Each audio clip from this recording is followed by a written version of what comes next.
हरे कृष्ण।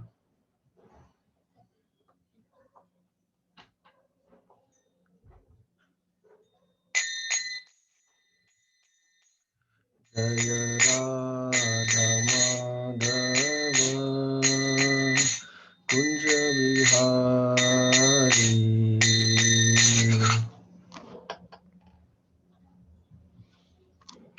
जय गोपी जन वल्लभ गिरिवरधारी। यशोदानंदन व्रज जनरंजक यमुना तीरवनचारी। जय राधा माधव कुंज बिहारी। हरे कृष्ण कृष्ण कृष्ण हरे हरे, हरे राम राम राम हरे हरे। हरे कृष्ण कृष्ण कृष्ण हरे हरे, हरे राम राम राम हरे हरे। हरे कृष्ण कृष्ण कृष्ण हरे हरे, हरे राम राम राम हरे हरे।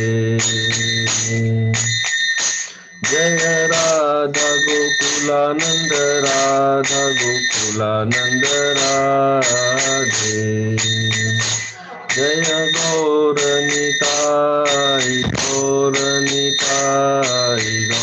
निताई जय गौर निताई। जय जगन्नाथ बलदेव जय सुभद्रा।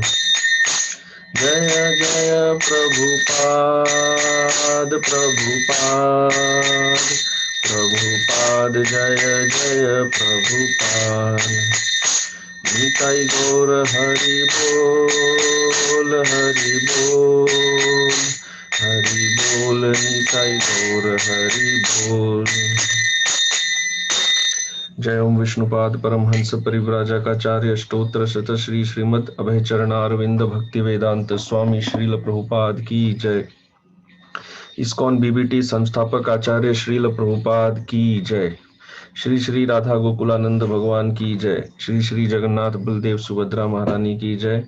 श्री श्री गौर निताई की जय। ग्रंथराज श्रीमद् भागवतम की जय। उपस्थित भक्तवृंद की जय। उपस्थित भक्तवृंद की जय। उपस्थित भक्तवृंद की जय। श्री श्री गुरु गौरांग की जय। ओम नमो भगवते वासुदेवाय। ओम नमो भगवते वासुदेवाय। ओम नमो भगवते वासुदेवाय। ग्रंथराज श्रीमद् भागवतम चतुर्थ स्कंद द्वितीय अध्याय श्लोक क्रमांक 19। निषिध्यमानः ससदस्य मुख्यैः दक्षो गिरित्राय विसृज्य शापम् तस्माद्विनिष्क्रम्य विवृद्धमन्युः जगाम कौरव्यनिजं निकेतनम्। निषिध्यमानः ससदस्य मुख्यैः दक्षो गिरित्राय विसृज्य शापम् तस्माद्विनिष्क्रम्य विवृद्धमन्युः जगाम कौरव्यनिजं निकेतनम्। निषिध्यमानः ससदस्य मुख्यैः दक्षो गिरित्राय विसृज्य शापम् तस्माद्विनिष्क्रम्य विवृद्धमन्युः जगाम कौरव्यनिजं निकेतनम्। शब्दार्थ निषिध्यमानः मना किए जाने पर, सह वह दक्ष सदस्य मुख्यैः यज्ञ के सदस्यों द्वारा, दक्षः दक्ष गिरित्राय शिव को विसृज्य त्याग कर, शापम शाप, तस्मात् उस स्थान से विनिष्क्रम्य बाहर जाकर, विवृद्ध मन्युः अत्यंत क्रुद्ध होकर, जगाम चला गया, कौरव्य हे विदुर, निजम अपने, निकेतनम घर। अनुवाद एवं तात्पर्य श्रील प्रभुपाद द्वारा। अनुवाद मैत्रेय ने आगे कहा, हे विदुर, उस यज्ञ के सभासदों द्वारा मना किए जाने पर भी दक्ष क्रोध में आकर शिवजी को शाप देता रहा और फिर सभा त्याग कर अपने घर चला गया। तात्पर्य क्रोध इतना बुरा होता है कि दक्ष जैसा महापुरुष भी क्रोध के कारण यज्ञ स्थल को, जिसकी अध्यक्षता ब्रह्मा जी कर रहे थे और जहां समस्त ऋषि तथा पवित्र एवं साधु पुरुष एकत्र थे, छोड़कर चला गया। उन सबों ने उससे न जाने के लिए अनुरोध किया, किंतु वह क्रुद्ध होकर यह सोचते हुए चला गया कि यह शुभ स्थल मेरे योग्य नहीं है। अपने उच्च पद के कारण गर्वित होकर उसने सोचा कि उसके अनुसार कोई भी उससे बड़ा नहीं है। ऐसा प्रतीत होता है कि ब्रह्मा समेत सभी सभासदों ने उससे क्रोध न करने तथा सभा को न छोड़ने का अनुरोध किया, किंतु तो भी वह चला गया। निष्ठुर क्रोध का यही परिणाम होता है। इसीलिए भगवत गीता में उपदेश दिया गया है कि जो मनुष्य आध्यात्मिक चेतना में ठोस उन्नति करना चाहता है, उसे लोभ, क्रोध तथा काम, इन तीन से बचना चाहिए। वास्तव में हम समझ सकते हैं कि ये तीनों मनुष्य को पागल बना देते हैं, भले ही वह दक्ष जैसा महापुरुष ही क्यों न हो। दक्ष का नाम ही यह बताता है कि वह समस्त भौतिक कार्यकलापों में पटु या दक्ष था, किंतु शिव जैसे परम साधु पुरुष के प्रति घृणा के कारण वह काम, क्रोध तथा लोभ, इन तीनों शत्रुओं का शिकार बन गया।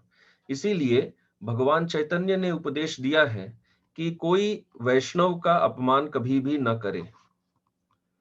उन्होंने वैष्णव के प्रति किए गए अपराधों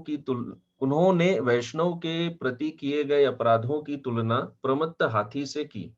जिस प्रकार प्रमत्त हाथी कुछ भी कर सकता है, उसी तरह जब कोई व्यक्ति किसी वैष्णव का अपमान कर सकता है, तो वह कोई घृणित से घृणित कार्य भी कर सकता है। ओम अज्ञानतिमिरान्धस्य ज्ञानाञ्जनशलाकया चक्षुरुन्मीलितं येन तस्मै श्रीगुरवे नमः। श्रीचैतन्यमनोभीष्टं स्थापितं येन भूतले स्वयं रूपः कदा मह्यं ददाति स्वपदान्तिकम्। वन्देऽहं श्रीगुरो श्रीयुतपदकमलं श्रीगुरून् वैष्णवांश्च श्रीरूपं साग्रजातं सहगण रघुनाथान्वितं तं सजीवं साद्वैतं सावधूतं परिजनसहितं कृष्ण चैतन्य देवं श्रीराधा कृष्णपादान् सहगण ललिता श्री विशाखान्वितांश्च। नमः ओं विष्णुपादाय कृष्णप्रेष्ठाय भूतले श्रीमते भक्तिवेदांत स्वामिन् इति नामिने। नमस्ते सारस्वते देवे गौरवाणी प्रचारिणे निर्विशेष शून्यवादी पाश्चात्य देश तारिणे। हे कृष्ण करुणा सिंधो दीनबंधो जगतपते गोपेश गोपिका कांत राधा कांत नमोस्तुते। तप्त कांचन गौरांगी राधे वृंदावनेश्वरी वृषभानुसुते देवी प्रणमामि हरिप्रिये। वाञ्छाकल्पतरुभ्यश्च कृपा सिन्धुभ्य एव च पतितानां पावनेभ्यो वैष्णवेभ्यो नमो नमः। जय श्री कृष्ण चैतन्य प्रभु नित्यानंद श्री अद्वैत गदाधर श्रीवासादि गौर भक्त वृंद। हरे कृष्ण कृष्ण कृष्ण हरे हरे, हरे राम राम राम हरे हरे। हरे कृष्ण। तो आज के श्रीमद् भागवत प्रवचन में फेसबुक से जो भी भक्त जुड़े हैं उन सभी भक्तों का हम स्वागत करते हैं और सभी उपस्थित भक्तों का आशीर्वाद चाहते हैं कि आज के इस श्लोक के संबंध में कुछ कहने का प्रयास कर सकें। तो विषय यह है कि दक्ष प्रजापति ने शिव जी का बहुत अपमान किया है, उनके प्रति बहुत अपराध किया है और उनका जो भाव है वो पूर्ण रूप से क्रोध से भरा हुआ है। और श्रील प्रभुपाद ने तात्पर्य में क्रोध के बारे में बहुत कुछ कहा है। तो महाभारत में युधिष्ठिर महाराज ने एक अध्याय में करीब 35 श्लोकों में द्रौपदी को क्रोध के विषय पर काफी उपदेश दिया है। पहले क्रोध पर उपदेश देते हैं और फिर क्षमा के ऊपर उपदेश देते हैं। तो थोड़ा सा पहले हम क्रोध के विषय में कुछ देखेंगे, शास्त्रों में क्या समझाया गया है, और फिर युधिष्ठिर महाराज का उपदेश जो है उसे समझने का प्रयास करेंगे। तो ये क्रोध क्या होता है? भक्ति रसामृत सिंधु में श्रील रूप गोस्वामी समझाते हैं, प्रातिकूल्यादिभिश्चित्त ज्वलनम क्रोध ईर्यते।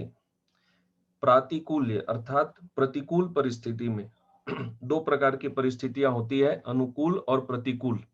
अनुकूल वह जो हमारे मन को अच्छा लगता है, जैसा हम चाहते हैं। प्रतिकूल वह जो हम नहीं चाहते हैं, परंतु नहीं चाहने के बावजूद भी हमारे समक्ष ऐसी परिस्थिति उपस्थित हो जाती है। तो प्रतिकूल आदि परिस्थितियों में चित्त ज्वलनम, हमारा चित्त जो है वो जलने लग जाता है। प्रतिकूल परिस्थिति में जब हमारा चित्त जलने लग जाता है तो इस भाव को वे कहते हैं क्रोध कहा जाता है। तो और इस क्रोध के लक्षण क्या होते हैं? तो रूप गोस्वामी मूल रूप से 3 लक्षण समझाते हैं। पहला वो कहते हैं पारुष्य। पारुष्य अर्थात विश्वनाथ चक्रवर्ती ठाकुर कहते हैं निष्ठुरता। श्रील प्रभुपाद ने भी तात्पर्य में लिखा है निष्ठुर क्रोध। तो क्रोध में व्यक्ति निष्ठुर हो जाता है, अर्थात वो सामने वाले पक्ष को जितना भी तकलीफ पहुंचा सकता है, इसके हृदय में कोई फर्क नहीं पड़ेगा। तो व्यक्ति क्रोध में निष्ठुर हो जाता है, इसलिए पहले वो कहते हैं पारुष्य, निष्ठुरता।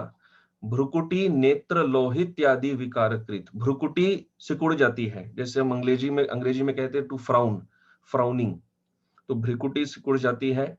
नेत्र लोहित्यादि, आंख जो है लोह अर्थात लोहे के जैसा लाल, तो आंखें लाल हो जाती है। नेत्र लोह इत्यादि विकारकृत, ऐसे विकार आते हैं। ये क्रोध के लक्षण है। क्रोध कहां से जन्म लेता है? तो थोड़ी कुछ अलग अलग बातें बताई गई है शास्त्रों में। जैसे ये रजोगुण से जन्म लेता है। भगवान गीता में कहते हैं काम एष क्रोध एष रजोगुण समुद्भव। काम क्रोध ये रजोगुण से आते हैं और क्रोध जो है वो काम से आता है। गीता में भगवान ने बहुत सिस्टमेटिक जो लॉजिक से समझाया है कि कैसे एक एक स्टेप से आसक्ति से काम आता है। फिर भगवान कहते हैं कामात् क्रोधो अभिजायते, कि काम से क्रोध उत्पन्न होता है। जब व्यक्ति की काम भावना पूर्ण नहीं होती है तब क्रोध उत्पन्न हो जाता है। तो काम यदि पूर्ण हो जाए तो क्या होता है? पूर्ण यदि हो जाए तो लोभ उत्पन्न होता है, क्योंकि फिर उसे और चाहिए। और एक ऐसा समय तो आएगा ही कि जब वह काम तृप्त नहीं हो पाएगा, क्योंकि वास्तव में काम कभी तृप्त होता ही नहीं है, क्षण भर के लिए हो सकता है। तो जब वो अतृप्त भावना मन में रह जाती है तब क्रोध जन्म लेता है। तो कामात् क्रोधो अभिजायते। भागवत में बताया गया है क्रोध के माता पिता कौन है। भागवत में चतुर्थ स्कंध में यह बताया जाता है। मैत्रेय ऋषि विदुर जी से कहते हैं कि हे महापुरुष, दंभ तथा माया से लोभ और निकृति अर्थात चालाकी, जिसे हम कहते हैं शठ, कनिंग, ये उत्पन्न होते हैं। दंभ और माया से लोभ और शठ या चालाकी उत्पन्न होते हैं। उनके संयोग से, उनके अर्थात लोभ और यह चालाकी, लोभ और चालाकी के संयोग से क्रोध और हिंसा उत्पन्न होते हैं। तो क्रोध कहां से आता है? लोभ और शठ, कनिंग या चालाकी, इनसे उत्पन्न होते हैं। इसीलिए भक्ति में कहा जाता है, भक्ति सिद्धांत सरस्वती ठाकुर कहते हैं, simplicity is the first qualification of a devotee. सरलता। तो लोभ चालाकी जो है ये सरलता के विपरीत है। तो लोभ और शठ, इनके संयोग से क्रोध हिंसा उत्पन्न होते हैं और फिर इनसे कली और उसकी बहन दुरुक्ति उत्पन्न हुए। तो इस तरह से क्रोध का जन्म होता है। क्रोध का परिणाम क्या होता है? भगवत गीता में भगवान कहते हैं क्रोध का परिणाम है नरक। नरक के 3 द्वार हैं, काम, क्रोध तथा लोभ। त्रिविधम नरकस्येदम द्वारम नाशनम आत्मनः, जिसमें व्यक्ति का नाशनम आत्मनः अर्थात स्वयं का नाश अर्थात आत्मा का पतन हो जाना। इसलिए भगवान कहते हैं त्यजेत, इनको त्याग देना चाहिए, काम, क्रोध, लोभ। भागवत के एक श्लोक में बताया गया है कि भक्त के जीवन में सबसे बड़ा जो बाधा है, जो खतरा होता है, वो यही होता है, क्रोध। क्योंकि वास्तव में भक्ति में कोई बाधा नहीं होती है, परंतु भक्ति में एक ही बाधा होती है, वो है अपराध। और ये अपराध जो है अधिकतर क्रोध में होता है। इसलिए क्रोध को मूल बाधा माना जाता है। अन्य बाधाओं से पार होना इतना कठिन नहीं है, परंतु क्रोध में जब भी कोई अपराध करे तो कठिन हो जाता है। तो यहाँ पे बताया है भगवान की नरक के द्वार है। अच्छा, कौन सा नरक? तो क्रोध से व्यक्ति कौन से नरक में जाता है, ये भागवत में बताया गया है। 5वें स्कंद में जहां नरकों का वर्णन है, वहां क्रोध के बारे में कह रहे हैं कि जो व्यक्ति इस जीवन में ईर्ष्यालु सर्पों के समान क्रोधी स्वभाव वाले अन्य जीवों को पीड़ा पहुंचाते हैं, वे मृत्यु के पश्चात दंड शूक नामक नरक में गिरते हैं। तो इस प्रकार यहाँ पर नरक का वर्णन है कि नरक की गति होती है। तो ये क्रोध जब हम करते हैं, हम सबको अनुभव है, काम, क्रोध, लोभ, ये इत्यादि, ये सब जो अनर्थ है इस संसार में प्रत्येक बद्ध जीव में है। तो इससे मूल समस्या क्या है? मूल समस्या क्रोध में यह है कि चाहे हमारा भौतिक जीवन हो या आध्यात्मिक जीवन, हम अपने गंतव्य तक नहीं पहुंच सकते। गोल जो भी हम गोल, जिस लक्ष्य को साधना चाहते हैं, वो लक्ष्य की प्राप्ति क्रोध से हम कभी नहीं कर पाएंगे। प्रमाण है, स्वयं भगवान विष्णु ये बात कहते हैं देवताओं को। देवता जब समस्या लेकर आए हैं और अभी समुद्र मंथन होने वाला है, तो भगवान देवताओं से कहते हैं कि वे असुरों से संधि कर ले। तो यहाँ पर भगवान महत्वपूर्ण बात कह रहे हैं। यहाँ पर वे भगवान कह रहे हैं, हे देवताओं, धैर्य तथा शांति से हर कार्य संपन्न किया जा सकता है, किंतु यदि कोई क्रोध से क्षुब्ध रहे तो लक्ष्य की प्राप्ति नहीं हो पाती। न संग्रम भेण सिद्ध्यंती, व्यक्ति अपने लक्ष्य को सिद्ध नहीं कर पाएगा यदि वह क्रोध के वश में है तो। इसीलिए अभी असुरगढ़ जो मांगते हैं उनके प्रस्ताव को आप स्वीकार कर लीजिए, इसी में भलाई है। तो क्रोध के वशीभूत व्यक्ति भौतिक जीवन में कोई लक्ष्य को सिद्ध नहीं कर पाएगा, आध्यात्मिक जीवन को तो कहना ही क्या, वो संभव नहीं है। तो इस प्रकार ऐसे क्रोध के विषय में कुछ कुछ बातें शास्त्रों में बताई गई है, परंतु इतने विस्तार में विवरण नहीं है। तो महाभारत के वन पर्व के 30वें अध्याय में युधिष्ठिर महाराज द्रौपदी को विस्तार में क्रोध के विषय में समझाते हैं। विषय यह है कि द्रौपदी का भरी सभा में बहुत भयानक अपमान हुआ है। द्रौपदी बहुत ज्यादा क्रोध में है। वो चाहती है कि उसके पति, अभी अभी वो वन में है, परंतु द्रौपदी के अंदर यह क्रोध भरा हुआ है और बदले की भावना है। द्रौपदी चाहती है कि पांडव है जो है वे कौरवों से उसके अपमान का बदला लें। तब द्रौपदी जब ऐसा भाव प्रकट करती है, तब युधिष्ठिर महाराज द्रौपदी को प्रवचन देते हैं। तो बहुत महत्वपूर्ण है। तो हम सभी इन रोगों से ग्रस्त रहे हैं। हम बद्ध जीवात्मा इन रोग से ग्रस्त होता ही है। और साधक की अवस्था में भी काम, क्रोध ये जो है इनको परेशान करते रहते हैं। हम आगे एक तात्पर्य देखेंगे जिसमें श्रील प्रभुपाद स्वयं कहते हैं कि एक दिन में ये सब चीज जाते नहीं है, इसके लिए बहुत लंबे समय तक साधना करनी पड़ती है। तो हमें सबका नहीं पता, हम स्वयं तो इन रोगों से ग्रस्त है, तो हम स्वयं की शिक्षा के लिए इन बातों को कहने का प्रयास कर रहे हैं। इनको पालन करना कठिन है, परंतु ये अवश्य ही सीखने योग्य है, और यदि हम सीखते रहे तो अवश्य ही कभी हम पालन कर पाएंगे। तो युधिष्ठिर महाराज विषय को इस तरह प्रारंभ करते हैं। युधिष्ठिर महाराज द्रौपदी को कहते हैं कि क्रोधो हंता मनुष्याणाम क्रोधो भावयिता पुनः इति विद्धि महाप्राज्ञे क्रोध मूलो भवा भवो। तो युधिष्ठिर महाराज कह रहे क्रोधो हंता मनुष्याणाम, कि मनुष्य क्रोध में दूसरे का नाश करना चाहता है, परंतु वास्तव में क्रोध ही उसका नाश करता है। क्रोध जो कर रहा है उसका ही नाश होता है। क्रोधो हंता मनुष्याणाम, क्रोध ही पुरुष का नाश कर देता है। क्रोधो भावयिता पुनः, और उसे जीत लेने पर वही क्रोध पुरुष की उन्नति करने वाला हो जाता है। तो युधिष्ठिर महाराज ये बात यहां से कह रहे हैं कि क्रोध ही व्यक्ति का नाश करता है और क्रोध ही व्यक्ति का उत्थान करता है। कैसे? तो क्रोध ही लाभ का मूल है, क्रोध मूलो भवा भवो, क्रोध ही हानि का मूल है, क्रोध ही लाभ का मूल है, दोनों का। क्रोध से व्यक्ति की बहुत उन्नति होगी, क्रोध से व्यक्ति बहुत नीचे गिर जाएगा। तो अब ये थोड़ा विरोधाभास लगता है। क्रोध से नाश होगा समझ में आता है, क्रोध से उन्नति होगी ये कैसे समझ में आ सकता है? तो युधिष्ठिर महाराज ये बात अभी समझाएंगे कि कैसे होता है। तो वो कहते हैं कि हे सुशोभने, हे द्रौपदी, जो पुरुष क्रोध का नाश करता है उसका कल्याण होता है। तो क्रोध से व्यक्ति का उत्थान कैसे होता है? क्रोध को प्रकट करके नहीं, उसको नियंत्रित करके। जो क्रोध का नाश कर सके, क्रोध उसका नाश नहीं कर पाएगा, क्रोध उसका कल्याण करेगा। और जो पुरुष सदा ही क्रोध के वेग को सहन नहीं कर पाता, उसके नाश का कारण वही परम क्रोध हो जाता है। तो यदि व्यक्ति क्रोध का नाश न करे तो क्रोध ही व्यक्ति का सर्वनाश कर देगा। जैसे हम इस दक्ष के प्रसंग में आगे देखने वाले हैं कि दक्ष को शिवजी से घोर दंड प्राप्त होगा। तो दक्ष प्रजापति का जो ये जो दक्ष उपाख्यान है, ये स्वयं ही इस बात का प्रतीक है कैसे क्रोध से नाश हो जाता है। महाभारत में कौरवों के प्रसंग में ऐसी कई सारी बातें हैं। तो आगे युधिष्ठिर महाराज कहते हैं, युधिष्ठिर महाराज कह रहे हैं, क्रोध मूलो विनाशो ही प्रजानाम इह दृश्यते। तो अभी युधिष्ठिर महाराज बहुत बड़ी बात कहते हैं। वो कहते हैं व्यक्ति का नाश की बात छोड़ दो, इस संसार में प्रजाओं के नाश का मूल क्रोध ही दिखाई देता है।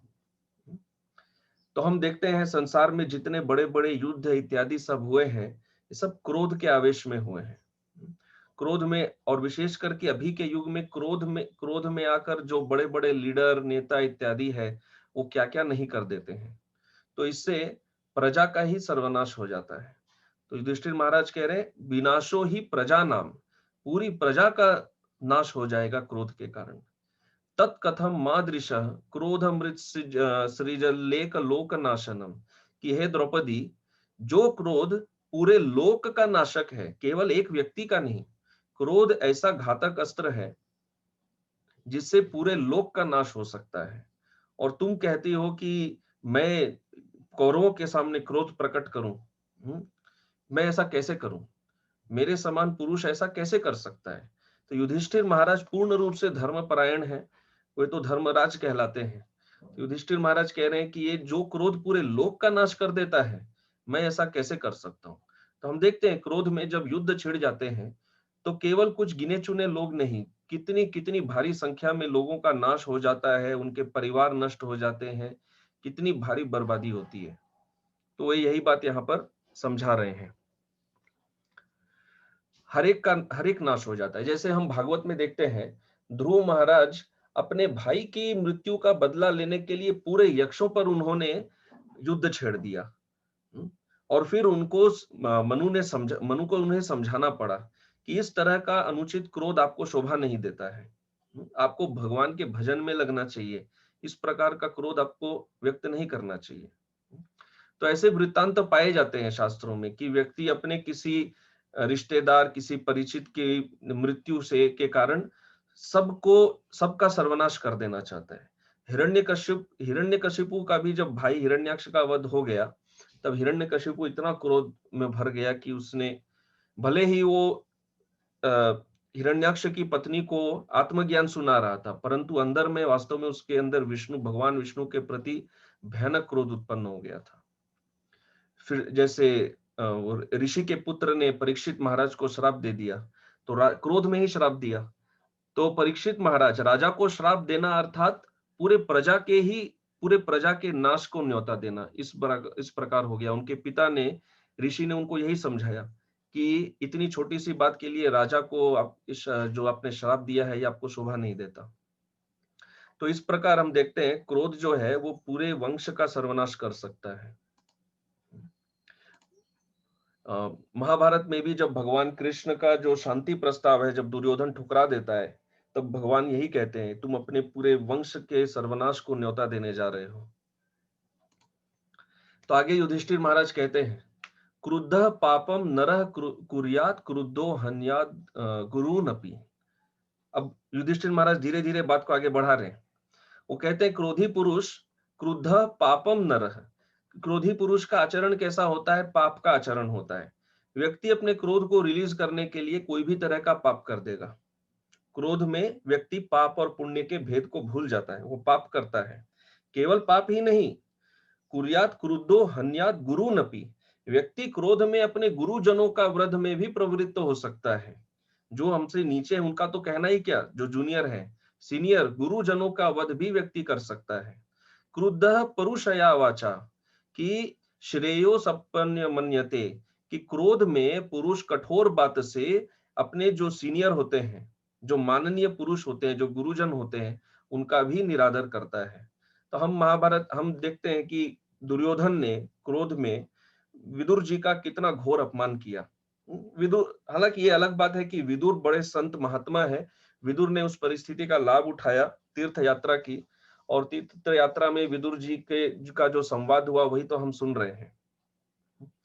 परंतु वो अलग बात है, यहाँ पर मूल बात है कि दुर्योधन से बहुत वरिष्ठ है विदुर जी, और दुर्योधन क्रोध में उनको अनाप शनाप कुछ भी बोलता है। तो क्रोध में व्यक्ति गुरुजनों का वध भी कर सकता है। महाभारत में ऐसा कहा जाए कि गुरुजनों का अपमान करना उनका वध करने के बराबर ही होता है। तो क्रोध में व्यक्ति इस तरह से करता है। फिर एक और उपाख्यान ये आता है कि जब हनुमान जी पर इंद्रदेव ने वार किया उनकी ठुड्डी पर, तब वायुदेव पूरे संसार की वायु को ही खींच लेते हैं क्रोध में आकर। तो क्रोध में इस तरह देखा जाता है कि व्यक्ति पूरे संसार का सर्व, उसमें जितनी शक्ति है दूसरों को हानि पहुंचाने की, अपनी पूरी क्षमता को लगा देता है। तो वायुदेव ने पूरे संसार की वायु को ही खींच लिया। फिर आगे युधिष्ठिर महाराज समझाते हैं कि क्रोधी व्यक्ति सही गलत कुछ समझ नहीं पाता है। वाच्या वाच्य, कि वाच्य अर्थात जो कहने लायक है, और अवाच्य, ये संधि है, वाच्य और अवाच्य का संधि करने से वाच्या वाच्य हो जाता है। तो वाच्य अर्थात कहने लायक बात, और अवाच्य जो नहीं कहने लायक बात। ही कुपितो न प्रजानाति कर ही चित, कि क्रोधी पुरुष ये समझ नहीं सकता कि कौन सी बात कहने योग्य है, कौन सा वाच्य है और कौन सा कहने लायक नहीं है, अवाच्य है। ना कार्यमस्ति, ना कार्यमस्ति अर्थात कौन सा कार्य नहीं करने लायक है, कौन सा करने लायक है। क्रुद्धस्यम ना वाच्यम विद्यते, तथा वो कुछ समझ नहीं पाता है कि कौन सा कार्य नहीं करना चाहिए, कौन सा नहीं बोलना चाहिए। तो वो एक ऐसा अंदर का प्रेशर है कि वो उसको पूरी तरह बस रिलीज करते जाता है अपने वचनों से, अपने कुकर्मों से।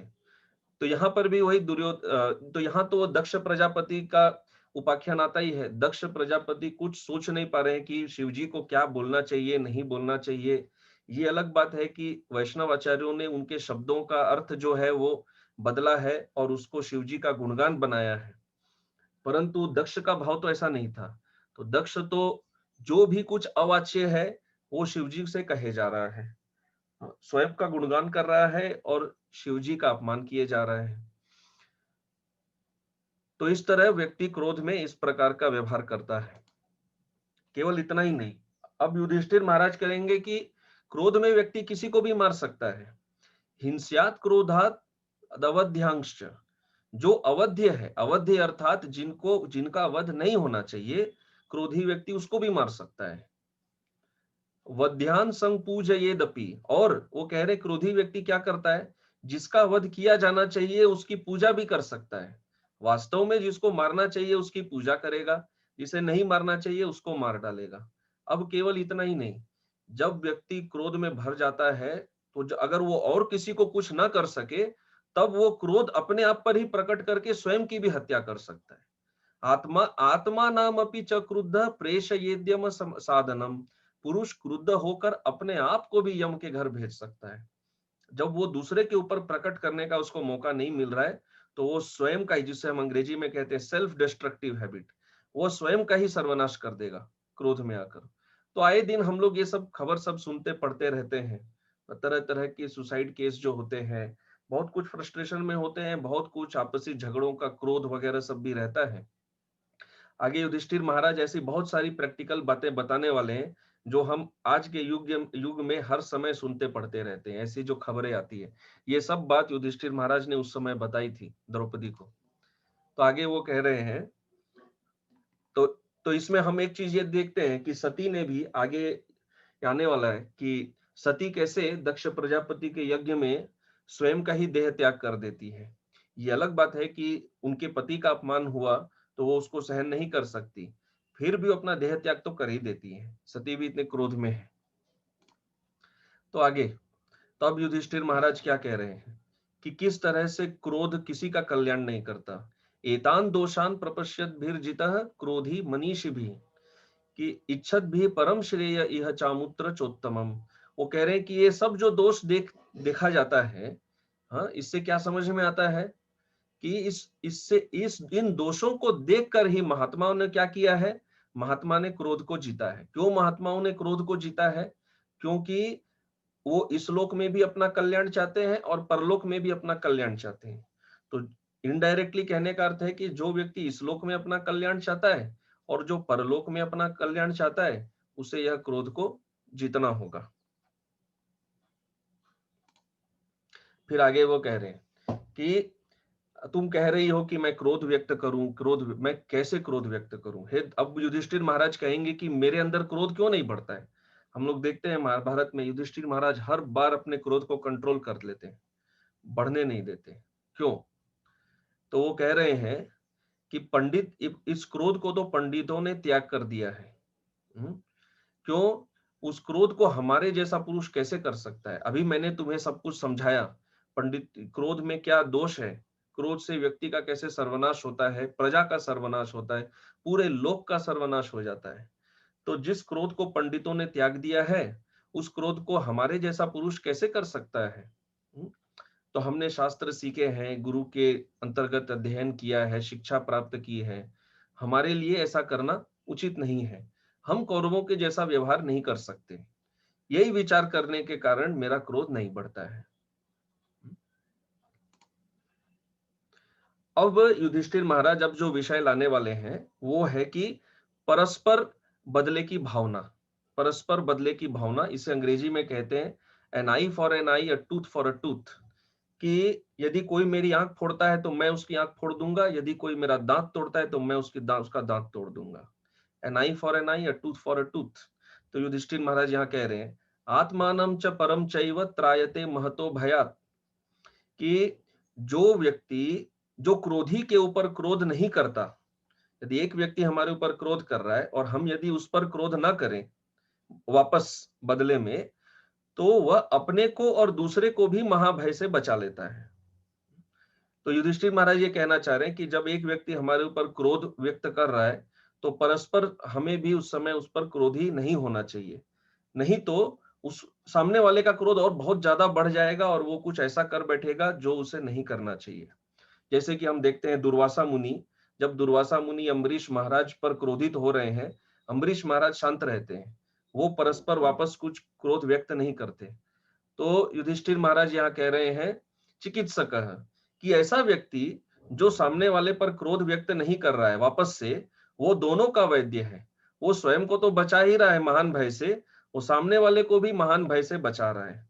तो अगर अम्बरीश महाराज ने और कुछ भी बोल दिया होता तो फिर हम नहीं जानते दुर्वासा मुनि क्या कर बैठते, जिसके कारण उनकी क्या दुर्गति हो जाती।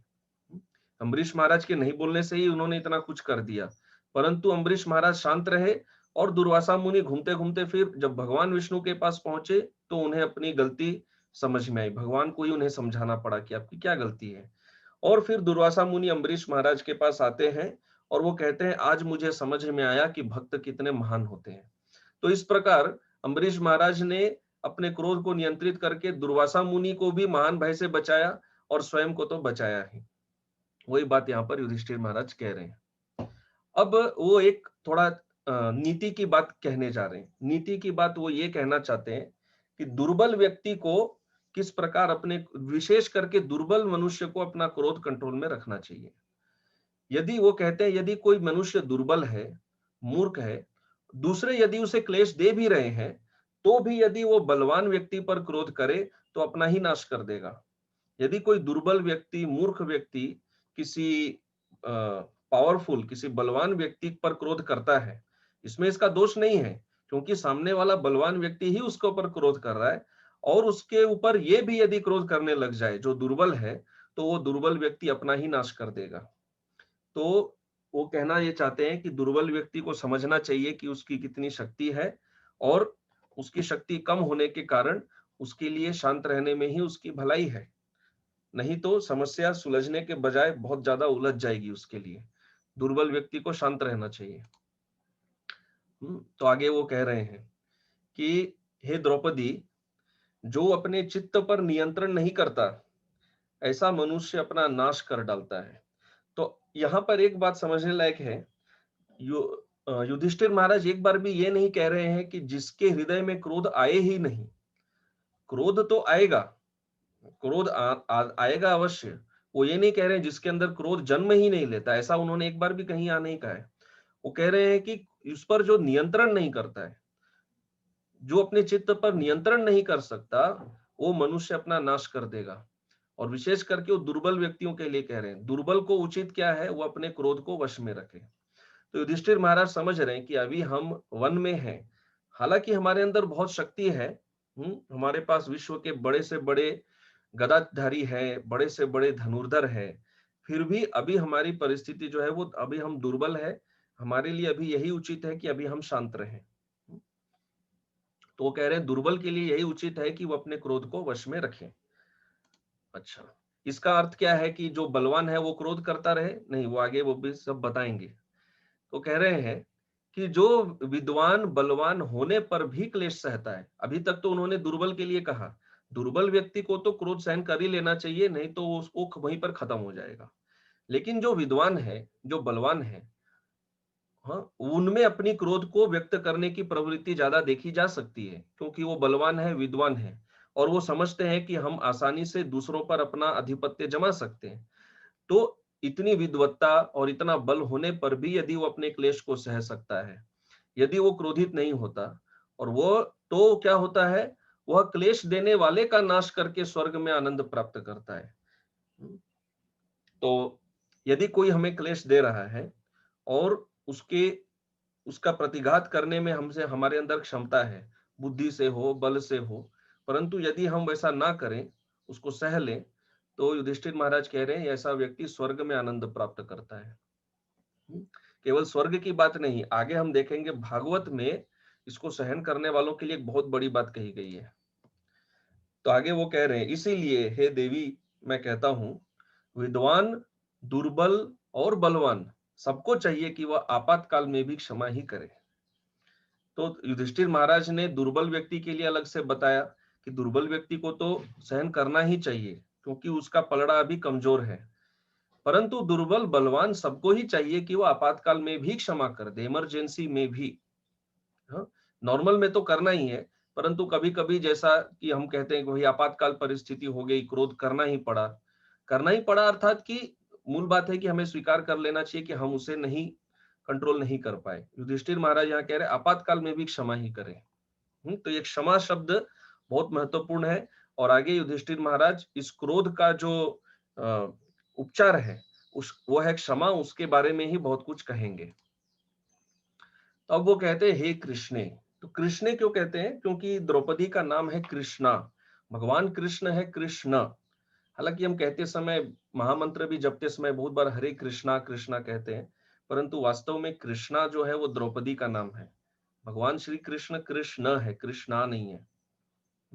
तो कृष्णा संबोधन करते समय कृष्णे हो जाता है। जैसे हरा को हम कहते हैं हरे, हरा हरे, हरे कृष्ण, संबोधन में हरा जो है वो हरे हो जाती है। इस तरह कृष्णा को कृष्णे, तो हे कृष्णे अर्थात वो द्रौपदी को कह रहे हैं कि क्रोध पर विजय प्राप्त करने की साधु लोग प्रशंसा करते हैं। क्रोध पर विजय, क्योंकि इसमें किसी प्रकार से भलाई नहीं है। तो विजय किसकी होती है? जब हम क्रोध में आ जाते हैं, तब हम क्रोध से विजय प्राप्त करना चाहते हैं सामने वाले पर। परंतु युधिष्ठिर महाराज कह रहे हैं कि जो क्षमा करते हैं, जो सज्जन है, विजय वास्तव में नित्य उनकी ही होती है, उनकी नित्य विजय होती है। ऐसा मेरा ही नहीं, सभी साधुओं का यह मत है। तो सदैव जो जितने भी बड़े संत महापुरुष होते हैं, वे शास्त्रों का प्रमाण देते हैं, साधुओं का मत प्रस्तुत करते हैं, स्वयं के मत से बातें नहीं करते। कई बार जैसे लोग कहते हैं, भाई शास्त्र की बात छोड़िए, कुछ प्रैक्टिकल बात करिए। तो अशास्त्रीय बात कभी जीवन में प्रैक्टिकल नहीं हो सकती। वास्तव में वो वास्तव में कहते हैं कि आप भगवान की बात नहीं, माया की बातें हमें सुनाइए। तो अशास्त्रीय बातें जीवन में कभी प्रैक्टिकल नहीं हो सकती। यदि होती तो अभी तक हमारा कल्याण हो चुका होता। बिना शास्त्र के भगवान कहते हैं जीवन में किसी का कल्याण नहीं हो सकता। तो जो सीखना है वो शास्त्रों से, साधु संतों से ही सीखना चाहिए। अब युधिष्ठिर महाराज एक तुलनात्मक तुलना कर रहे हैं। वो कह रहे हैं झूठ की अपेक्षा सत्य कल्याणकारी है, उदाहरण से समझा रहे हैं, और निर्दयता से सदयता अच्छी है।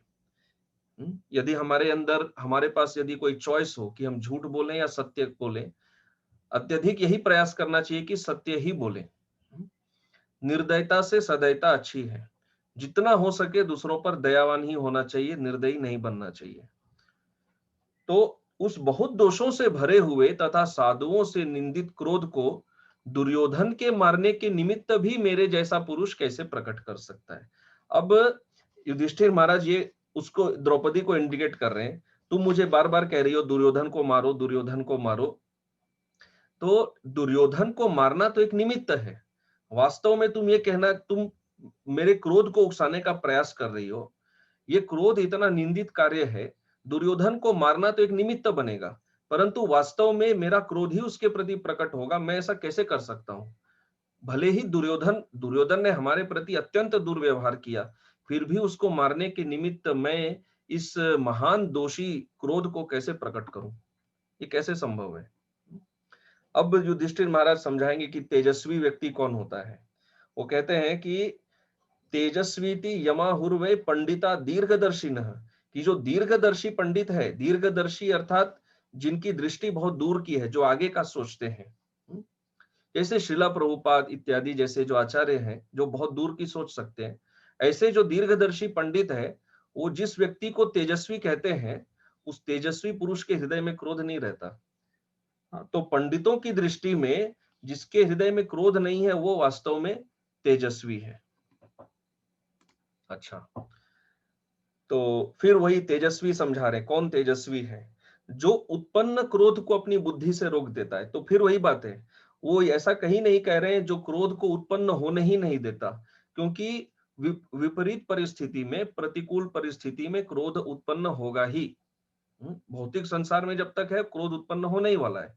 परंतु जो क्रोध को अपनी बुद्धि से रोक देता है, तो अब युधिष्ठिर महाराज यहाँ पर ये विषय को अब इंडिकेट करके ला रहे हैं कि क्रोध को रोकना है। कैसे रोकना है? उसको रोकने के लिए वैसी बुद्धि चाहिए, बुद्धि से उसे रोकना होगा। तो उस बुद्धि को बहुत तेज बनाना होगा साधु संग से, शास्त्रों के ज्ञान से, जो बहुत एक्सपीरियंस्ड है, जो वरिष्ठ है, उनसे यह बुद्धि प्राप्त करनी होगी और उस बुद्धि से इसको रोकना होगा। जो बुद्धि से इसको रोक देता है, तो तत्वदर्शी विद्वान लोग उसी को तेजस्वी कहते हैं। उसको नहीं जो क्रोध को जन्म ही ना होने दे, वो संभव नहीं है, परंतु जो जन्म उत्पन्न होते उसको रोक दे। तो जगह से हम देखते हैं कि जब द्रौपदी का अपमान हो रहा था, तो ऐसा नहीं है कि युधिष्ठिर महाराज के अंदर में बहुत क्रोध नहीं था, अवश्य ही था, परंतु युधिष्ठिर महाराज स्वयं को रोक रहे थे, अपने भाइयों को भी रोकने का पूरा प्रयास कर रहे थे। तो अब वो कह रहे हैं द्रौपदी को कि क्रोधी पुरुष कार्य को ठीक ठीक नहीं जान पाता। क्रुद्धो ही कार्यम शुश्रोणी न यथावत प्रपश्यति, वो समझ नहीं पाता है कौन सा कार्य क्या करे ना करे। वो अपने कार्य को निश्चय कर नहीं पाता है कि मुझे क्या करना चाहिए, वो खुद नहीं समझ पाता है और अपनी मर्यादा को भी नहीं जान पाता है। तो शास्त्रों में ऐसी कितनी बार ऐसी बातें आती हैं कि क्रोध में व्यक्ति मर्यादा का उल्लंघन करता है। भगवत गीता के प्रारंभ में ही दुर्योधन अपने गुरु द्रोणाचार्य को ही जाके क्या क्या कहने लग जाता है कि आपने ही इसको सब युद्ध की कला सिखाई है, और अब देखिए आपने जिनको युद्ध कला सिखाया वही हमारे सामने आकर युद्ध के लिए खड़े हो गए हैं। तो वास्तव में वो इनडायरेक्टली अपने गुरुओं का ही अपमान कर रहे हैं। ऐसे कई प्रसंग आते हैं कि दुर्योधन ने भीष्म देव का अपमान किया, द्रोणाचार्य का अपमान किया, और विदुर जी का तो घोर अपमान किया ही। वो तो हमने भागवत में पढ़ा ही है। तो व्यक्ति समझ नहीं पाता है ये सब। अब युधिष्ठिर महाराज फिर वही बात दोहरा रहे हैं जो उन्होंने पहले कहा, क्रोधी पुरुष अवध्य को भी मार डालता है। हत्यवध्यानपि क्रुद्धो गुरून् रुक्षै तुदत्यपि, कि जो मान्य पुरुष है, जो गुरुजन है, सज्जन है, क्रोधी व्यक्ति अपने कठोर वचनों से उनको दुख देता है। तो केवल दूसरों का ही क्या कहना, हम स्वयं के जीवन में भी देखें तो हमने कई बार क्रोध में आके अलग अलग व्यक्तियों को, अपने घर हो, संबंधी हो, उनको अपने वचनों से दुख दिया है। अक्सर ये होता है कि जब हम ये बातें सुनते हैं तो हमारे दिमाग में हम लोग वो सब व्यक्तियों का चित्र बनाने लग जाते हैं जिन्होंने हमें दुख दिया होगा या दूसरों को दुख दिया है। परंतु हमें स्वयं का चित्र बनाना चाहिए कि हमने ऐसा दूसरों के साथ किया है। दूसरों का चित्र बनाने से हमारा अनर्थ निवृत्ति नहीं होने वाला है। अनर्थ निवृत्ति हमें स्वयं का अनर्थ निवृत्त करना है, दूसरों का नहीं। तो इसीलिए पुरुष को चाहिए कि वह तेज युक्त काम में क्रोध को दूर ही रखे। हाँ, क्रोध को दूर रखना चाहिए। अब युधिष्ठिर महाराज कह रहे हैं कि क्रोध में व्यक्ति क्या क्या जो लक्ष्य है वो नहीं साध पाता है। जैसा भगवान विष्णु ने कहा था देवताओं से कि क्रोध में व्यक्ति अपने लक्ष्य को नहीं साध पाएगा, युधिष्ठिर महाराज वही बात समझा रहे हैं। पहली बात, कार्य में कुशलता। वो कह रहे हैं क्रोध में व्यक्ति कार्य में कुशल नहीं बन सकता। किसी भी कार्य को यदि अच्छे से करना है तो उसके लिए कुशलता चाहिए, एक्सपर्टीज। वो एक्सपर्ट नहीं बन पाएगा अपने कार्य में। शत्रुओं का हानि चिंतन नहीं कर पाएगा। शत्रुओं से कैसे निपटना है वो ये समझ ही नहीं पाएगा, कैसे उनसे निपटा जाए, क्योंकि उसके लिए बुद्धि चाहिए और क्रोध में बुद्धि कार्य करना बंद कर देती है। गीता में भगवान यही कह रहे हैं कि बुद्धि का नाश हो जाता है, बुद्धि नाशात् प्रणश्यति। शत्रुओं के जीतने की शक्ति तथा शीघ्रता, ये तो तेज के गुण हैं। शत्रुओं पर कैसे विजय प्राप्त करना है, कैसे शीघ्र कोई कार्य करना है, ये सब जो गुण है, क्रोध में व्यक्ति ये सब सरलता से प्राप्त नहीं कर पाएगा। तो फिर अपने लक्ष्य को साधने का प्रश्न ही कहां से उठता है। तो अब वो कह रहे हैं कि व्यक्ति यदि अपने तेज को बढ़ाना चाहता है तो उसको क्या करना चाहिए। जो पुरुष क्रोध को छोड़ देता है, फिर वही बात है, वो ये बिल्कुल नहीं कह रहे कि जो जिसके अंदर क्रोध कभी आए ही नहीं, हाँ, वो केवल भगवान में होता है। हम देखते हैं कि भृगु महाराज जब परीक्षा ले रहे थे तो ब्रह्मा जी के अंदर भी क्रोध आया, शिव जी भी क्रोधित हुए, भगवान विष्णु नहीं हुए। तो हम तो भगवान नहीं है, तो ऐसा नहीं है कि क्रोध आएगा नहीं। वो कह रहे हैं जो छोड़ देता है उसका तेज बढ़ता है। देश काल के अनुरूप जो तेज है वो क्रोधी पुरुष कभी सह नहीं सकते। तेजस्वी पुरुष का जो तेज है क्रोधी पुरुष उनको सह नहीं पाता है। ये बहुत महत्वपूर्ण बात है। तो ये अक्सर देखा जाता है कि जो अभक्त हैं वे भक्तों पर क्रोध प्रकट करते रहते हैं। एक कारण यह है कि वे भक्तों के सद्गुणों को सहन नहीं कर पाते, उनका जो अंदर का तेज है उसको सहन कर नहीं पाते हैं, इसीलिए कोई ना कोई कारण से उन पर क्रोधित होते रहते हैं। अब युधिष्ठिर महाराज कहेंगे इस लोक में, इस संसार में लोग किसको तेज मानते हैं। वो कहते हैं क्रोधस्त्व पंडितैः शश्वत तेज इत्यभिधीयते रजस्तल लोकनाशाय विहितम मानुषान प्रति, कि मूर्ख व्यक्ति जो है वो क्रोध को तेज मानता है और जो पंडित होता है वो क्रोध को छोड़ने को तेज मानता है। पूरा विपरीत बातें हैं।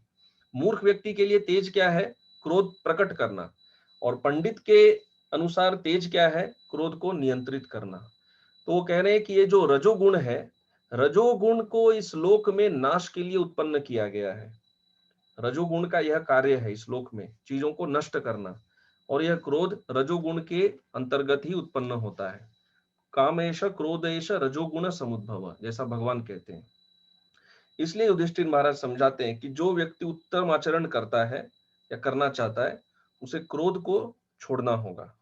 अब वो एक बहुत बड़ा बात कह रहे हैं। वो कह रहे हैं कि यदि व्यक्ति को ये चॉइस हो जीवन में कि मैं अपने धर्म का पालन करूं या क्रोध करूं, क्या करूं। युधिष्ठिर महाराज कह रहे हैं अच्छा यही है कि अपने धर्म को छोड़ दो लेकिन क्रोध ना करो।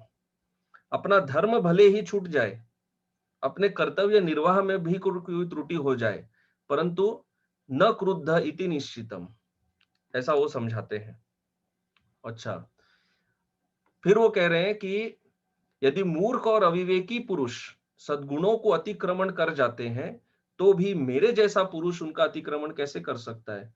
तो ये कह रहे हैं कि तुम चाहती हो कि दुर्योधन ने जैसा किया मैं भी वैसा करूं उसके साथ? नहीं, वो तो मूर्ख है, उसके अंदर विवेक नहीं है। वो उसने सद्गुणों का अतिक्रमण किया है, परंतु मैं ऐसा कैसे कर सकता हूं? मैं सद्गुणों का, अपनी वैष्णवता का त्याग नहीं कर सकता। अब युधिष्ठिर महाराज कुछ और तत्व बातें समझाएंगे। वो कहेंगे कि इस संसार में प्रजा कैसे जन्म लेती है, कैसे बनी रहती है, ये पृथ्वी क्यों टिकी हुई है। वो कह रहे हैं कि पृथ्वी जो है वो सबसे ज्यादा क्षमा कर सकती है। आयुर्वेद में पृथ्वी का एक नाम ही है क्षमा। तो युधिष्ठिर महाराज कहते हैं कि मनुष्यों में यदि पृथ्वी के समान क्षमा करने वाले पुरुष न हो तो कभी संधि नहीं हो सकती। तो जब दो मनुष्य में संधि होती है तो एक दूसरे को क्षमा करना होगा, तभी संधि बन सकती है। वो कहते क्रोध जो है वो विग्रह का मूल है, अर्थात क्रोध लोगों को अलग कर देता है। संधि भेद हो जाता है, परंतु लोगों को पास कौन लाता है? वह है क्षमा। क्षमा लोगों को पास लाती है। तो यदि इस पृथ्वी में क्षमा करने वाले लोग ना हो तो फिर लोग आसपास कैसे जुड़ेंगे? कोई जुड़ नहीं पाएगा। और अब वो कह रहे हैं बदला लेने की भावना। यदि क्रोधी क्रोधी मनुष्य क्या करता है? वो दूसरों के कारण जो दुख प्राप्त होता है उसके लिए बदला लेने के लिए उन्हें भी दुख देता है। तो तुम यही चाहती हो, तुम कह रही हो कि दुर्योधन ने जैसे हमें दुख दिया है हम भी वही करें, तो फिर हम क्रोधी व्यक्ति कहलाएंगे। वो जो हमसे कर रहा है हम बदला लेने के लिए उन्हें भी दुख दें। केवल इतना नहीं, क्रोधी व्यक्ति गुरु के द्वारा मारे जाने पर गुरु को भी मारता है। यदि गुरु हमें कुछ कह दें, कुछ कठोर बात कहें, तो क्रोध में हम भी उनको कठोर बात कह देते हैं, गुरु के प्रति भी। तो इस तरह क्या होता है, पूरे संसार में अधर्म फैल जाता है और पूरे संसार का अर्थात सभी प्राणियों का नाश हो जाता है। वो कहते हैं जब क्रोधी मनुष्य कोई कोई गाली देता है, कोई अपशब्द कहता है, तो वो भी दूसरे को गाली देता है। यदि उसे कोई पीटे तो यह भी वापस उसको पीटेगा, मारे जाने पर मारता है। तो इस तरह से वो कह रहे हैं नहीं होना चाहिए। तो जैसा हमने आपको कहा, अंग्रेजी में कहा गया है an eye for an eye, tooth for a tooth, कि आंख के बदले आंख फोड़ना, दांत के बदले दांत तोड़ना। तो महात्मा गांधी कहते थे कि यदि इस प्रिंसिपल का पालन किया जाए, इस सिद्धांत का, तो इस संसार में सारे लोग अंधे बन जाएंगे और सबके दांत टूट जाएंगे। क्योंकि हर किसी के साथ कुछ न कुछ तो अहित होता ही रहता है, तो कोई नहीं बचेगा। अब वो कह रहे हैं कि इस संसार में प्रैक्टिकली क्या देखा जाता है, और हम सब का ये अनुभव है, हम सब इसके बारे में सुनते पढ़ते रहते हैं। हन्युर ही पितरः पुत्रान पुत्राश्चापि तथा पितॄन हन्युश्च पतयो भार्याः पतीन भार्यास्तथैव च। पिता क्रोध में पुत्र को मारता है, पुत्र क्रोध में पिता को मार देता है, पति को स्त्री मारती है, स्त्री को पति मारता है, क्रोध के वश में वो मार भी सकता है। तो हम देखते हैं जैसे कि मुगलों के राज्य में औरंगजेब इत्यादि, जो पुत्र है वो पिता की हत्या करेगा, उनका क्या कहना। हम कृष्ण लीला में भी देखते हैं कि कंस ने महाराज उग्रसेन को कारागार में बंद कर दिया। तो वो भी एक मारने के बराबर ही चीज है। पति को स्त्री मारती है, स्त्री को पति मारता है, इस पे तो कुछ कहने की बात है ही नहीं, है तो आए दिन हम लोग सुनते पढ़ते रहते हैं ये सब बातें। तो वापस कह रहे हैं कि हे द्रौपदी, यदि क्रोध इस संसार में फैलेगा तो जन्म होना ही बंद हो जाएगा, किसी का जन्म भी नहीं होगा, किसी दो व्यक्ति में संधि ही नहीं होगी, कोई भी दो व्यक्ति पास नहीं आएंगे। यदि क्रोध फैलते रहा तो कोई भी दो व्यक्ति पास नहीं आएंगे, इस संसार में कोई जन्म नहीं होगा। प्रजाओं के जन्म का मूल ही संधि है, बिना संधि के प्रजा का जन्म तक नहीं हो सकता। अर्थात इस संसार में सर्वनाश का कारण है यह क्रोध। इतना मतलब किस लेवल तक युधिष्ठिर महाराज ले जा रहे हैं बात को। वो कहते हैं क्रोध होने से सारी प्रजाएं शीघ्र नष्ट हो जाएंगी, तो युद्ध इत्यादि छिड़ जाते हैं और समूल नाश हो जाता है। जैसे हम देखते हैं ये हिटलर इत्यादि ये सब की कथाओं कहानियों में कि किस तरह से इन्होंने लाखों करोड़ों में लोगों का सर्वनाश किया। तो क्रोध जो है वो नाश का मूल है, प्रजा के अनुत्पत्ति का मूल है। नाश होगा और प्रजा उत्पन्न भी नहीं होगी इस क्रोध से। अब वो कह रहे हैं कि इस पृथ्वी पर प्रजा का जन्म और कल्याण क्यों होता है, क्योंकि वो कहते हैं कि पृथ्वी में आज भी क्षमावान पुरुष दिखते हैं। हालांकि सब क्षमावान नहीं है, परंतु चूंकि क्षमा देने वाले पुरुष आज भी हैं, इसीलिए आज भी पृथ्वी में प्रजा का जन्म हो रहा है और आज भी उनका कल्याण होता है, क्योंकि क्षमा करने वाले हैं। इसलिए पुरुष को क्या उचित है कि वो जगत में सब आपत्तियों में भी क्षमा करता रहे, कैसी भी आपत्ति आए। तो इनको जीवन में उतारना बहुत कठिन है, परंतु धीरे धीरे यदि हम प्रयास करते रहे तो थोड़ा थोड़ा तो हम लोग कर सकते हैं। वो कह रहे हैं कि सभी आपत्ति में क्षमा करना चाहिए, क्षमा से ही प्राणी का कल्याण होता है, क्षमा से ही प्रजा का जन्म होता है। अब वो प्रैक्टिकल बात कहते हैं, जो पुरुष बलवान की गाली सुनकर, वो कह रहे हैं बलवान व्यक्ति यदि हमें गाली दे, हमें परस्पर अपशब्द नहीं कहना चाहिए। बलवान की मार खाकर भी क्षमा करना चाहिए। बलवान यदि हम पर क्रोधी हो तो भी क्षमा करना चाहिए। जिसने सदा क्रोध को जीत लिया है वही विद्वान है, वही उत्तम है। इस ये वो निष्कर्ष दे रहे हैं। और अब ये युधिष्ठिर महाराज का क्रोध के विषय में अंतिम श्लोक, इसके बाद वो क्षमा के विषय पर जाएंगे, पर वो तो आज का विषय नहीं है और उतना समय भी नहीं है हमारे पास। तो अब युधिष्ठिर महाराज कह रहे हैं कि जो प्रभावशाली मनुष्य के लोग शाश्वत हो जाते हैं, जो मंदबुद्धि होते हैं, जो क्रोध के वश में रहते हैं, वो इस लोक को भी नष्ट करते हैं, अपने परलोक को भी नष्ट कर देते हैं। हर प्रकार से नाश हो जाता है जो उसके वश में रहते हैं। तो इस प्रकार से युधिष्ठिर महाराज ने क्रोध के विषय में द्रौपदी को समझाया। परंतु कभी कभी हम देखते हैं कि जो गुरुजन होते हैं वो भी क्रोध करते हैं, भगवान भी क्रोध करते हैं। तो उसको हम कैसे समझ सकते हैं? तो भागवत में भगवान श्री कृष्ण ने कालिया के ऊपर भयानक क्रोध प्रकट किया। तब नागपत्नियां क्या कहती हैं? नागपत्नियां भगवान कृष्ण से कहती हैं कि आपने जो कुछ किया है वो तो वास्तव में हमारे ऊपर अनुग्रह है, कृपा है। आप जो दुष्टों को दंड देते हैं, वास्तव में दुष्टों का उससे कल्याण होता है। ये हमारा जो बद्ध जीव, जो पति है कालिया, इतना पापी है, इतना पापी है कि इसका शरीर जो है वो सांप का है। अब वो कह रही है, बहुत महत्वपूर्ण चौथा वाक्य, क्रोधोपीते अनुग्रह एव सम्मतः, कि हम सबको समझना चाहिए कि कालिया के प्रति जो आपका क्रोध है वह क्रोध नहीं, वह आपकी कृपा है। भगवान का क्रोध क्या होता है? सदैव कृपा होता है। इसी तरह जब बलराम जी कौरवों के पास गए थे सांब के विवाह के उपलक्ष्य पर, तब कौरवों ने उनका अपमान किया। तब बलराम जी ने अपना क्रोध प्रकट किया और फिर कौरव घबरा गए, कौरवों ने बलराम जी की स्तुति की। तब वो बलराम जी के बारे में क्या कहते हैं? वो कहते हैं कि आपका क्रोध हरेक को शिक्षा देने के निमित्त है। तो श्रील जीव गोस्वामी कहते हैं प्रीति संदर्भ में कि भगवान और भगवान के पार्षदों का जो क्रोध होता है वह माया के अंतर्गत क्रोध, वह मायिक क्रोध नहीं होता, माया के अंतर्गत नहीं होता है। तो यहाँ वो कह रहे हैं कौरव बलराम जी को कि आपका क्रोध तो शिक्षा देने के लिए है, यह घृणा या द्वेष की अभिव्यक्ति नहीं है। वो कह रहे हैं न द्वेषान्न च मत्सरात। तो इस संसार में हम जब क्रोध प्रकट करते हैं वो मूल रूप से दो भावना में होती है, द्वेष के कारण और द्वेष और मत्सरता, घृणा द्वेष, इसके कारण। इसलिए श्रीला प्रभुपाद एक तात्पर्य में कहते हैं द्वेष को त्याग कर क्रोध को त्याग देना चाहिए। तो कह रहे आपका क्रोध न द्वेष के कारण है न मत्सरता से है, अखिल शिक्षार्थम, आप इस एक क्रोध के माध्यम से पूरे संसार को शिक्षा देना चाहते हैं।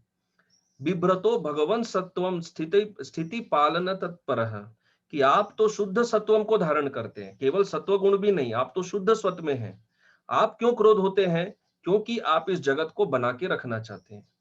तो अभी यहाँ पर विपरीत बातें हैं। बद्ध जीव हम जब क्रोध करते हैं तो हम अपना, और यदि कोई राजा महाराजा बहुत ज्यादा क्रोध करे तो पूरे प्रजा का सर्वनाश कर सकता है। बद्ध जीव का क्रोध इस संसार में उसका और अन्यों का सर्वनाश करता है, लेकिन भगवान का क्रोध इस संसार का कल्याण करता है, पूरे विपरीत तरह से कार्य करता है। तो अब हम भक्ति में भी क्रोध क्रोध करते हुए जब भक्ति करते हैं, ये तो भगवान की बात हुई। अब जो साधक है वो यदि भक्ति कर्म में क्रोध युक्त भक्ति कर रहा है तो भगवान कपिल देव कहते हैं कि ये तमोगुण प्रधान मानी जाती है। भक्ति तो आध्यात्मिक है, भक्ति इज ट्रांसेंडेंटल, परंतु जो व्यक्ति जो भक्ति कर रहा है वो यदि ईर्ष्यालु है, अहंकारी है, हिंसा करता है, क्रोध करता है और पृथकतावादी है, जिसको शिला प्रभुपाद अंग्रेजी में कहते हैं सेपरेटिस्ट मेंटालिटी वाला है, कि ये भगवान से अपने आप को पृथक मानता है, तो वो व्यक्ति वास्तव में तमोगुण के अंतर्गत है। इसीलिए शिला प्रभुपाद यहाँ पर लंबा तात्पर्य है, इसमें समझा रहे हैं कि जो वैष्णव तमोगुणी हो, अंत में प्रभुपाद कह रहे हैं उसकी संगति नहीं करनी चाहिए। उसका आदर किया जा सकता है परंतु उनकी संगति नहीं करनी चाहिए। तो ये सब तो बातें हुई साधन भक्ति के बारे में। हमारा जीवन का लक्ष्य है वृंदावन। वृंदावन में क्या क्रोध होता है? तो शिला प्रभुपाद बहुत सुंदर से तात्पर्य लिखे, बहुत सुंदर बातें लिखे हैं। वो कहते हैं कि वृंदावन भगवान का दिव्य धाम है जहां न भूख है, न क्रोध, न प्यास। तो हमारा गंतव्य, हम गौड़ीय वैष्णवों का गंतव्य वृंदावन होता है। तो वो कह रहे हैं वृंदावन में क्रोध नहीं होता। यद्यपि मनुष्यों तथा हिंस्र पशुओं में स्वाभाविक वैर होता है, किंतु वे यहाँ दिव्य मैत्री भाव से साथ साथ रहते हैं। और इस श्लोक के तात्पर्य में प्रभुपाद जी ने बहुत सुंदर बातें लिखी है। कैसे वृंदावन में जो जंगली जीव जो है वो भी देवताओं के समान होते हैं। वृंदावन के जंगली जीव भी देवता समान है क्योंकि वो आपस में वैर नहीं रखते। वो कह रहे हैं कि जंगल में पशु एक साथ रहते हैं, पानी पीने जाते हैं तो आक्रमण नहीं करते। इस तरह से वो समझा रहे हैं। वो कह रहे हैं कि वृंदावन में जो पशु है वो जंगल में रहने वाले साधुओं से भी बैर रखते नहीं है। वृंदावन में वास्तव में ऐसा, वृंदावन ऐसा है। तो साधु है वो गाय को भी पालते हैं और सिंह को भी दूध पिलाते हैं और उन्हें कहते हैं कि यहाँ आओ और थोड़ा सा दूध पी लो। तो वृंदावन में वैर तथा ईर्ष्या का नामो निशान नहीं है। और क्रोध तो वैर ईर्ष्या से प्रकट होता है, तो फिर वो कैसे हो सकता है? हाँ, भगवान और गोपियों की लीला में जो परस्पर कभी क्रोध दिखाई पड़ता है वो तो दिव्य है। वो यह माया, जड़ माया अंतर्गत वो क्रोध नहीं है।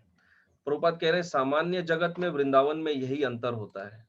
तो वृंदावन में ऐसा कोई भय नहीं रहता। वहां हर बछड़ा सुखी, वहां बछड़ा सुखी है, बिल्ली सुखी है, कुत्ता सुखी है और प्रभुपाद लिखते हैं मनुष्य भी सुखी है। और वृंदावन के बाहर हम देखेंगे तो कोई सुखी नहीं, परंतु वृंदावन में सब सुखी होते हैं। तो वृंदावन में व्यक्ति खुद को जीवित रखता है, दूसरों के बारे में भी सोचता है।